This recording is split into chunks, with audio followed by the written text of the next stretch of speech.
Okay, so we've got a really interesting set of searches here, all about tornadoes. Yeah.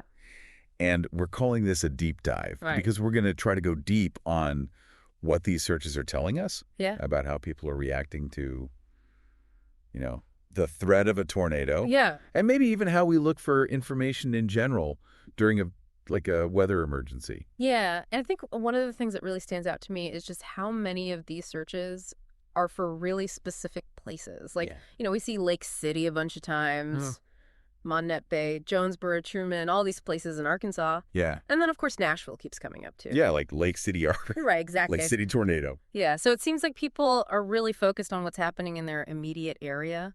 Yeah, or maybe places they have family or friends. Right, exactly. Like they're worried about somebody in a specific spot. Yeah, and then on top of that, you see a lot of searches with today, yesterday, last night.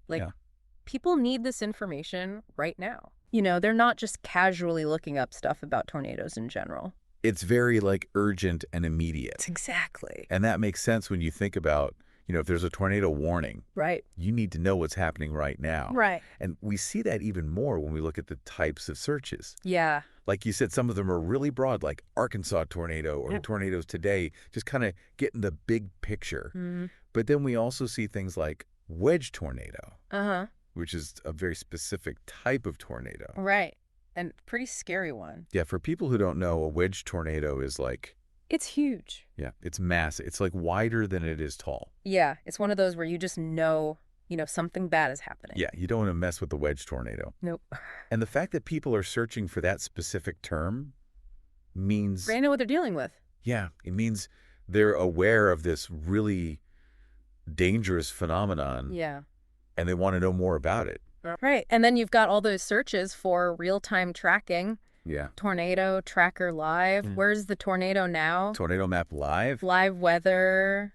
All that stuff. Yeah, it's like people are glued to their phones or their computers. Yeah. Just trying to stay on top of what's happening. Mm-hmm. Yeah. And it makes you wonder if that's changing the way we think about severe weather. Are we relying more on these live tracking tools than we used to? Yeah. I mean, think about it. Back in the day, you had to wait for the news on TV or the radio. Right. Now you've got all this information at your fingertips. Instantly. And that's got to have some kind of impact. Right. And of course, we also see searches for tornado warnings. Yeah. Which just emphasizes how important those alerts are. Right. And then once the immediate danger is passed, people want to know what happened. Yeah, we start to see searches like tornado damage today. Right. And then they're looking for local news sources like Kate 8 or News Channel 5 Memphis so they can see the aftermath. Yeah, it's like the story's not over once the storm is gone. Right. People want to know the full impact. So to recap, it sounds like we have a lot of interest in tornadoes, specifically in Arkansas, or particularly around Lake City and Nashville. Right. And people want real-time information to stay safe. Yep. And then they want to understand the damage after the fact. That's it in a nutshell. So what does all this tell us about how we deal with these kinds of events in the digital age? With all this information available instantly, are we better prepared, or does it create new challenges? That's something to think about as we wrap up this deep dive. Thanks for listening. Thanks for having me. Today is your lucky day. Today is the day that our $3 website works for you, paying you directly to your PayPal daily. Imagine $3 ongoing continuous payments to your PayPal account. Imagine falling asleep and waking up to $300 in your PayPal account. How would this make you feel? How could this help you? What bills could you pay? What kind of fun could you have? What does that retirement look like now?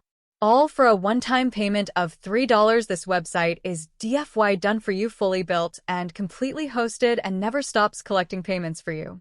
You have spent $3 on coffee on a regular, but that coffee won't help you create multiple streams of income. Click the link below.